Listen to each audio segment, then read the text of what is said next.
இயேசுவின் பிரியமான சகோதர சகோதரிகளே, நம் ஆண்டவராகிய இயேசு கிறிஸ்துவை நம் கண்களால் ஒருமுறையாவது பார்க்க வேண்டும் என பலரும் ஆசைப்பட்டிருப்போம். ஆனால் புனிதத்தின் ஊற்றாகிய இயேசு கிறிஸ்துவை நம் கண்களால் பார்க்கும் அளவுக்கு நாம் ஒன்றும் புனிதர்கள் அல்ல. ஆனால் நமக்காக இயேசு நாம் வாழும் இந்த பூமியில் மனிதராய் பிறந்து பல துயர்களையும் இன்னல்களையும் நமக்காக நம் பாவங்களுக்காக ஏற்றுக்கொண்டு சிலுவை மரணம் அடைந்த அந்த நிகழ்வின் சாட்சிகளாக அவர் வாழ்ந்த நகரமும் கல்லறையும் அவர் வாழ்ந்ததற்கான சாட்சியாக இன்றும் திகழ்கின்றன. அத்தகைய புனித நகரமான ஜெருசலேமை இந்த வீடியோவில் விரிவாக பார்க்கலாம். மற்றும் தமிழகத்திலிருந்து புனித ஸ்தலமான ஜெருசலேமுக்கு சென்று வர எவ்வளவு செலவாகும் என்பதையும் விரிவாக பார்க்கலாம். இந்த வீடியோவில் நாம் காண இருப்பது இயேசு சிலுவை சுமந்து நடந்து சென்ற பாதை, கல்வாரி மலை உச்சியில் சிலுவையில் அறையப்பட்ட அந்த இடம், இயேசுவின் உடலை அடைக்கப்பட்ட கல்லறை மற்றும் இயேசு திருமுழுக்கு பெற்ற அந்த ஜோர்தான் நதி. இவற்றை தான் இந்த வீடியோவில் பார்க்க போகிறோம். வாங்க வீடியோக்குள்ளே போகலாம். இயேசு வாழ்ந்த புனித நகரமான ஜெருசலேம் எங்கே இருக்குன்னு பார்த்தீங்கன்னா, இஸ்லாமிய கண்ட்ரியான இஸ்ரேலோட தலைநகரமாக தான் ஜெருசலேம் இருக்குது. இந்த ஜெருசலேமை நீங்கள் இந்தியாவிலேருந்து ரீச் பண்ணுறதுக்கு கண்டிப்பாக ஃப்ளைட் மூலியமாக தாங்க போகணும். அதுக்கு உங்களுக்கு பாஸ்போர்ட் தேவைப்படும். நீங்கள் தமிழ்நாட்டிலேருந்து எங்கே இருந்தாலும் சென்னை போய்ட்டு சென்னையிலேருந்து ட்ரெயின் மூலயமா டெல்லி போயிடலாம். ட்ரெயினுக்கு ஸ்லீப்பரில் 820 ரூபாயும், தேர்ட் ஏசியில் 2100 ரூபாயும் சார்ஜ் பண்ணுறாங்க. நீங்கள் ஃப்ளைட் மூலியமாக கூட சென்னை டு டெல்லி ட்ராவல் பண்ணிக்கலாம், பட்ஜெட் அதிகமாக இருந்துச்சுன்னா. நீங்கள் டெல்லி போய்ட்டு கண்டிப்பாக ஃப்ளைட் மூலியமாக தான் இஸ்ரேல் நாட்டில் இருக்கக்கூடிய ஜெருசலேமுக்கு போக முடியும். அந்த ஜெருசலேமில் இருந்து பக்கத்தில் இருக்கக்கூடிய ஒரு ஏர்போர்ட் எதுனா பென் குவாரின்ற ஏர்போர்ட் 45 கிலோமீட்டர் டிஸ்டன்ஸில் தான் அமைஞ்சிருக்கு. இந்த ஏர்போர்ட்டு நீங்கள் இந்தியாவிலேருந்து போகிறதுக்கு ஒரு ஆளுக்கு 35,000 ரூபா சார்ஜ் பண்ணுறாங்க.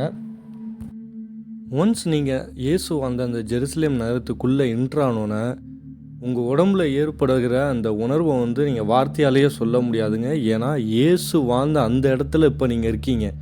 2000 வருஷம் பின்னோக்கி டைம் ட்ராவல் பண்ண மாதிரி உங்களுக்கு ஒரு உணர்வு வரும்.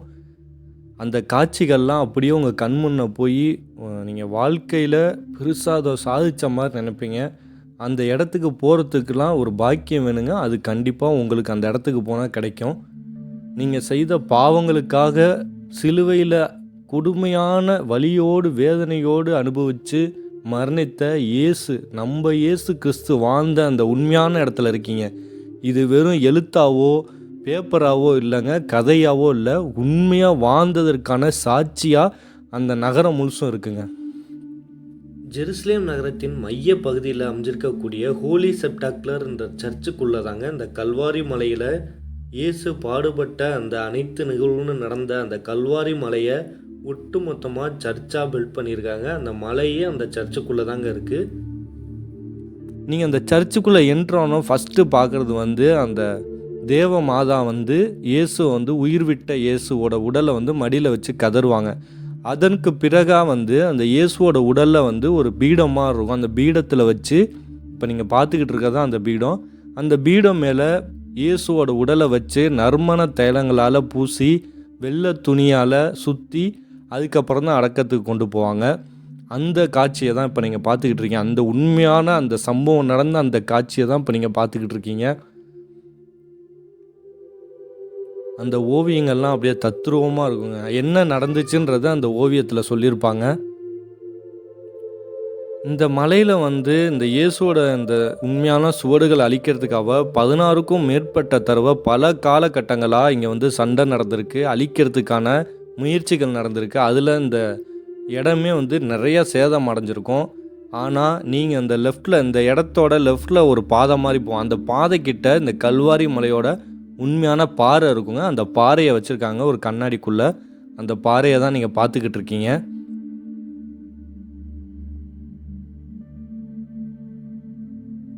அதை பார்த்துட்டு நீங்கள் படியில் அப்படியே மேலே ஏறி சர்ச்சோட முதல் மாடிக்கு நீங்கள் போனீங்கன்னா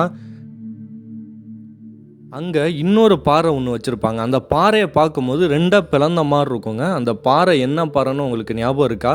இயேசு உயிர் விட்ட பிறகு அந்த இயற்கை பூகம்பம் அந்த அந்த அரண்மனையே 2ஆக பொளந்துச்சு. அப்போ பொளந்தப்ப ஏற்பட்ட பாறை தாங்க இது. இதெல்லாம் உண்மையாக நடந்த சம்பவன்றதுக்கு இது ஒரு மிகப்பெரிய சாட்சி. அந்த பாறையை கண்ணாடிக்குள்ளே வச்சுருப்பாங்க. அந்த பாறை பிளந்த பாறையோட பக்கத்துலேயே வந்து இயேசு வந்து உயிர் விட்ட அந்த இடம், அந்த சிலுவை மரணம் அடைஞ்சார்ல, ஆணிகளால் துளைக்கப்பட்டு சிலுவையில் மரணித்த அந்த இடத்த தான் நீங்கள் பார்த்துக்கிட்டு இருக்கீங்க. 2 கல்வர்களுக்கு நடுவே வந்து நம்ம புனித இயேசு அவரை வந்து சிலுவையில் வந்து தொங்க விட்டுருப்பாங்க. அந்த இடம்தான் இது. அந்த இடத்துலையே வந்து பீடமாக கட்டிட்டாங்க. அந்த பீடத்தில் தான் திருப்பலியே நடைபெறும். அதன் பின்பு அப்படியே சர்ச்சில் நீங்கள் பயணிக்கும் போது முக்கியமான ஹார்ட் ஆஃப் த சர்ச்சுன்னு சொல்லுவாங்க. அந்த சர்ச்சோட சென்ட்ரு பகுதியில் இயேசுவோட கல்லறை அமைஞ்சிருக்குங்க. இப்போ நீங்கள் பார்த்துக்கிட்டு இருக்கிறது தான் இயேசுவோட கல்லறை, உண்மையான கல்லறை. நறுமண தைலத்தால் வெள்ளை துணியால் சுற்றி இந்த கல்லறைக்குள்ளே தான் வச்சுருக்காங்க. இந்த கல்லறைக்குள்ளே என்ட்ராகும் போதே ஒரு மெழுகுபத்தி ஏந்திய ஒரு பாறை இருக்கும் கண்ணாடிக்குள்ளே. இந்த பாறை தான் இந்த கல்லறையோட அந்த மூடு பாறைன்னு சொல்கிறாங்கல்ல, அந்த மூடு பாறையோட சிறு பகுதி தான் இது. இது நிறையா பகுதியாக பிரித்து பல நாடுகளுக்கும் பல சர்ச்சுக்கும் வந்து கொடுத்துருக்காங்க. அதில் மெயினான ஒரு பகுதி வந்து இந்த கல்லறையோட முன்வாசலில் இருக்குது. உள்ளே போனீங்கன்னா இயேசு கிறிஸ்துவை அந்த கல்லறை மேடை மேலே படுக்க வச்சு அந்த இடத்த தான் நீங்கள் பார்க்குறீங்க. அதை சுற்றி பல ஓவியங்கள் இருக்கும். இந்த பிளேஸே வந்து இதுக்குள்ளே போகும்போதே உங்கள் உடம்பெல்லாம் சிலிர்க்க ஆரம்பிச்சிருங்க. ஏன்னா இயேசு, உயிர் விட்ட இயேசுவோட உடலை வச்சுருந்த கல்லறை இது.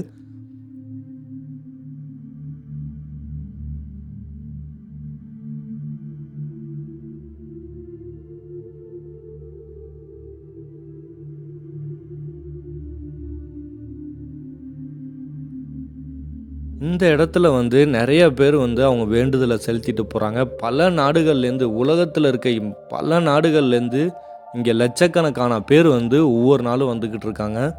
இந்த இடத்த பார்க்கக்கூடிய பாக்கியம் உங்களுக்கு கிடச்சிருக்குங்க.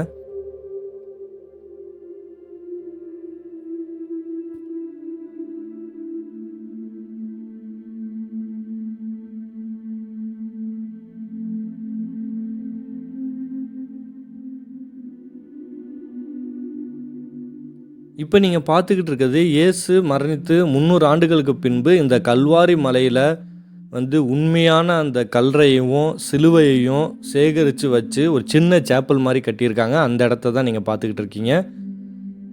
அடுத்து நீங்கள் பார்க்க போகிற இடம் வந்து சிலுவையில் இயேசு வந்து தொங்கிக்கிட்டு இருக்கும் போது மரியாள் வந்து ஒரு இடத்துல நின்று கதறி கதறி அழுதுகிட்டு இருப்பாங்க வேதனையோட. அந்த இடம் தான் வந்து இந்த விளக்கு எரிஞ்சிக்கிட்டு இருக்கு. இது 24 ஹவர்ஸ் அந்த விளக்கு எரியும் இந்த இடத்துல. நடந்துட்டு போயிட்டு இருந்தாங்க. அப்போ அங்க வந்த இயேசு அவங்க கிட்ட பேசினாங்க. ஆனா அவர்கள் அது இயேசுதான் என்று அறிந்து கொள்ளவில்லை. இரவு வேளை நெருங்கியதும் இயேசு அந்த 2 சீடர்களோடு உணவருந்த அமர்ந்தாங்க. அப்பொழுது அவர் அப்பத்தை பிட்டு அவர்களுக்கு பகிர்ந்து கொடுத்தார். உடனேயே அவர்களது கண்கள் திறக்கப்பட்டது. அவர்கள் உயிர் தெழுந்த இயேசுவை கண்களால் கண்டார்கள். இந்த செய்திய ஜெருசலேம் நகரத்து மக்கள் அனைவருக்கும் சந்தோஷத்தோடு அறிவித்தார்கள். வந்து நீங்கள் இயேசு பாடுபட்ட இடம், சிலுவையில் மரணித்த இடம், கல்றை, இப்படி எல்லாமே அமைஞ்ச கல்வாரி மலையில் அமைஞ்சிருக்கக்கூடிய இந்த சர்ச்சை வந்து ஜெருசலேமில் கண்டிப்பாக நீங்கள் நேரில் வந்து பாருங்கள். உங்கள் வாழ்க்கையில் ஒரு முறையாவது இங்கே வாங்க. இந்த வீடியோ உங்களுக்கு பிடிச்சிருந்துச்சுன்னா நம்ம சேனலை சப்ஸ்கிரைப் பண்ணி எங்களுக்கு சப்போர்ட் பண்ணுங்கள். தேங்க்யூ. மரியே வாழ்க.